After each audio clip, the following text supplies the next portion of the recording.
Alright, here we are with our lifted up 96 crew cab shorty.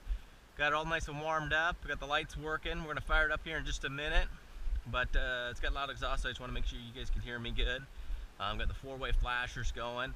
One thing I missed on the other video, but there's pictures of it and you'll see in the description, is the top of the paint here, probably just because of the height of it, is not in the best condition. It is peeled in a couple areas, right on the sides of the ribs. So the two, not the outer ones, but the second to inner ones, the ribs on the paint up for some reason has chipped, and it's got a little bit of surface rust where the primer was. But I just want to make note of that. And then there's a little bit of rub on the paint there from maybe a toolbox or something. But I'll go ahead and get her fired up. I noticed on the way here to do pictures, the belt is squealing a little bit, but when you do get it, both belts will be replaced.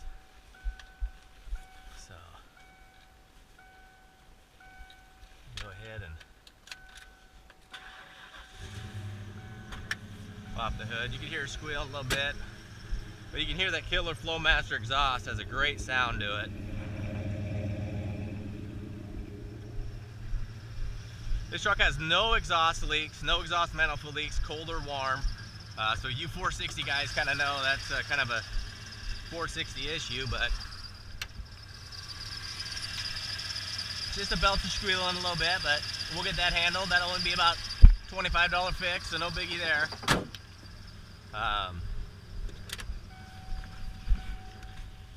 All right, gonna go ahead and hop in here. Go ahead and turn the lights off so we don't need them. Turn the turn signals off. We're going to go ahead and put it into drive, and you can see the e-brakes on really good. Got the wing window open over there. But so all the windows work. Of course they go all the way down and everything, but just don't want to bore you to death. The passenger side rear window motor got replaced. And it works good, but it's just a little bit noisier than the rest of them, and it's probably just an aftermarket deal, but has a lifetime warranty through O'Reilly's, so no worries there. You know, all the wing windows are nice and tight. You can see that one locked good over there. So we're on the front fuel tank. Got 141,000 miles. It's got a little under half tank on the front. Rear, it's probably pretty close to the same. It's about, looks like it's coming down to about a quarter there, but we're right on the rear tank. Factory stereo sounds really nice. And all the buttons are nice and clear, but it doesn't have any static or anything like that. Blower motors works on all speeds, not just high like some of them. Max AC works good. It's nice and cold. Heater works phenomenal. Ashtray's never been used. It's just sparkly clean inside there. Cigarette lighters never been fired off. It's not broken. Any guys that know these 92 to 97 Fords, if it's a smoker truck and this gets used a lot of the times, this is just hanging. Of course, your power door locks. Working on all 4 doors, no actuator issues. So we're gonna go ahead and turn the overdrive off. This is just a killer truck. Turn on the wipers. You know, I think you got like 7 speeds, intermediate, and then you go to low. Then you go to high, so those all work good. No cracks or chips in the window. All that stuff we try to make sure it's pretty dialed in. But you can see the paint on this thing has got nice reflection on the hood. I mean, this is just a killer looking truck. I mean, you'll see a lot of old Fords on the road, not as many as you used to see, but you really don't see ones that got kind of this look and stance, but especially the crew cab shorties. So it's been a fun truck to have around. I have a twin truck to it. My son always calls it the monster truck, and it's just you know, my wife and daughter, we cruise around in it, but it's the exact same height, and you'll probably see it in the pictures there. But drives really, it's a really well-mannered truck for the size of it. You know, going through this road, hopefully you can see it's got potholes and uneven patches,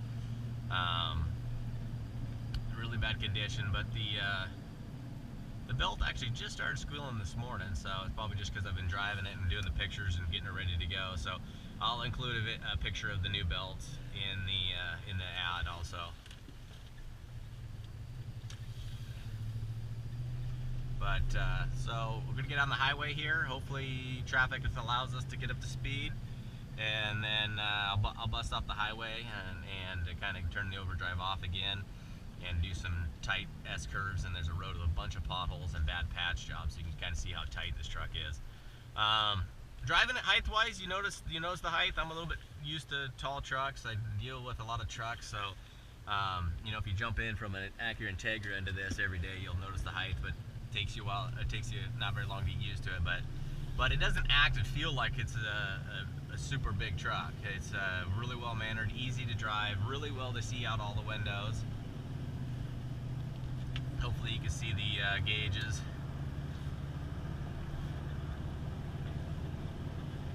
But I choose to turn the overdrive off when I'm doing under 45, 40 miles an hour, especially in the bigger trucks. The speedometer is about 3 to 5 miles an hour off. So if you're doing 55, assume you're doing close to 60. But I did choose to take the overdrive off just because it takes the extra jives off the transmission. We have a lot of traffic up here, so if you're stop and go traffic, it keeps it from going out of overdrive into drive. I'll go ahead and floor it there. Kicks down nice. Got killer V8 throttle body sound. No exhaust leaks. Just has that deep pull to it. Foot's off. We're cruising the same speed. Cruise control works. I'm going to go ahead and exit off here. Brakes really nice and smooth. But I'll go ahead and turn the overdrive off, and it'll manually. Oh, this one doesn't have an RPM gauge, but you can hear it kick down. But you know, something like this button, some people choose to drive it and never touch it, and that's fine too. It's just really driver preference. It's kind of like if you change your oil every 2,500 or 3,500 or 5,000. It's just owner preference. You know, just like rotating your tires or how often you wax it. It's just differences in ownership. So here's a bad patch.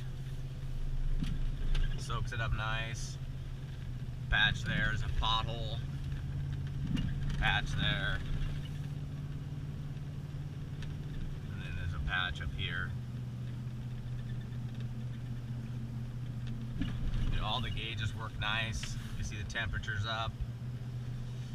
You know, it's all original paint. You know, it's got some little scratches and chips here and there. Not as much as you'd think for a truck this size. But it's all original paint. It's got a really nice shine to it. It's kind of a rare color combo. You don't see the green with the white at the bottom. You will see the white with the green in the middle, or the green with the white in the middle. So we're going to come into the tight corner here, go into the brakes. It's nice and smooth. The steering box has got nice resistance. You know, it wants to pull back to 0 on its own. No ball joint clunking. You know, it's really clean into this truck. You can tell it's never been taken off-road or beat, abused.